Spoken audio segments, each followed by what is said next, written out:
Jana mechi kubwa kwenye FA Cup zilichezwa na tumeona ya kwamba miongoni mwa timu bora ambazo zimeingia katika robo fainali ni timu ambazo zinajua umaarufu na uzoefu wa kuchukua kikombe iwapo wamejipata katika sehemu ya kinyang'anyiro cha ubingwa.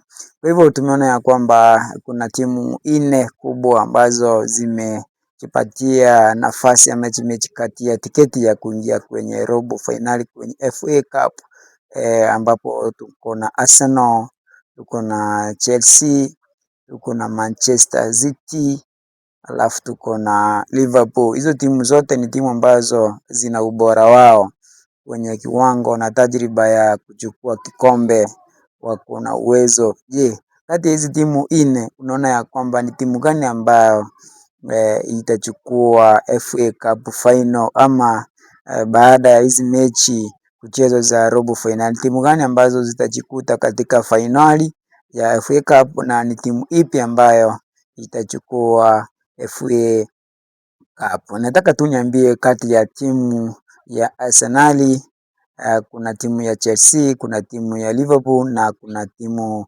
ya Manchester City. Kumbuka ya kwamba baina ya timu hizi ama miongoni mwa timu hizi nne tunapata ya kwamba timu ambayo imejikuta kwenye ushiriki vikombe vingi ni Arsenal, ambapo Arsenal iko na FA Cup, inapigania Champions League, inapigania